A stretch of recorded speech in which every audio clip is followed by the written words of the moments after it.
C'est quoi cette nouvelle manie de camoufler ses plaques d'immatriculation quand on se gare?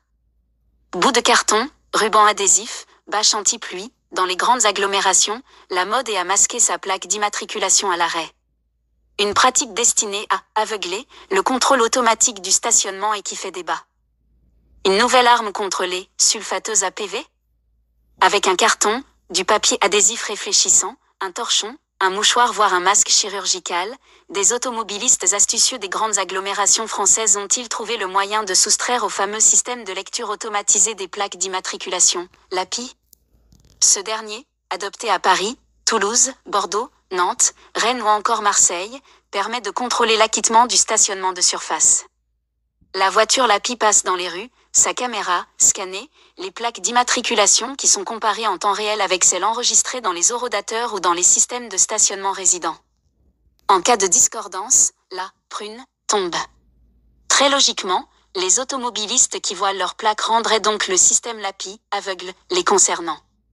Et Sébastien Dufour, avocat parisien spécialisé dans la défense des automobilistes, sans les pousser au vice, ne leur donne pas tort dans une vidéo TikTok déjà visionnée 2,8 millions de fois.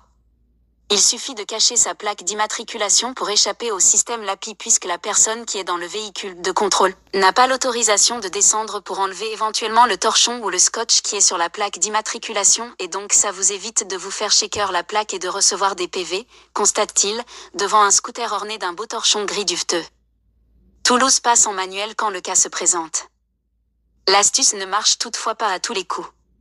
Dans la ville rose, qui utilise des véhicules LAPI depuis le 16 août 2022, la mairie indique être vigilante à ce contournement et trouve au passage regrettable qu'un homme de loi incite à de tels agissements.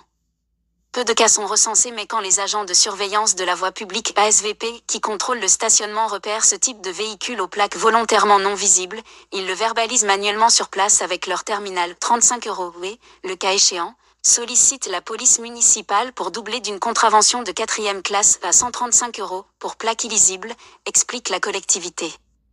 Concernant ce dernier point, les agents s'appuient sur l'article R 317-8 du Code la route.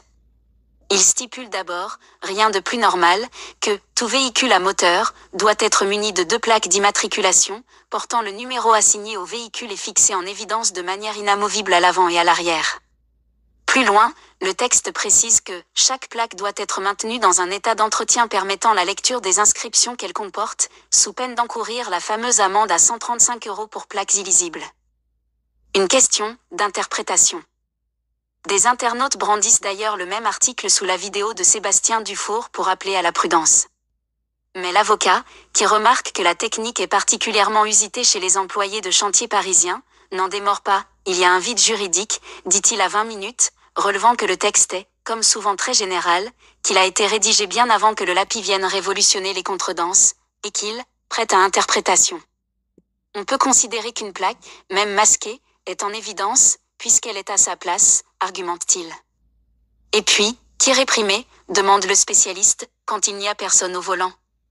La mairie de Toulouse dégaine alors une jurisprudence de la Cour de cassation, en date de 2015 et qui concerne une plaque illisible car en mauvais état. Elle statue que l'infraction concerne l'équipement du véhicule et non sa conduite et qu'elle peut être relevée même si le véhicule n'est pas en mouvement, contre le détenteur de la carte grise. Sébastien Dufour balaie l'argument. Et si un voisin mal intentionné colle des scotch dans toute la rue, on verbalise tous les habitants, s'interroge-t-il. Bref, tout est question d'interprétation, une fois encore. D'autres astuces anti-LAPI circulent d'ailleurs comme se garer en se collant de très près à une autre voiture, protéger son scooter avec une autonale bâche anti-pluie ou encore le garer en épi, le cul, côté façade. Enfin, ce débat n'est valable que pour le stationnement. Quand on truande sur la route, en badigeonnant sa plaque de graisse comme le font certains motards, ou en modifiant chiffres et lettres avec de l'adhésif noir pour des raisons inavouables, il n'y a pas photo.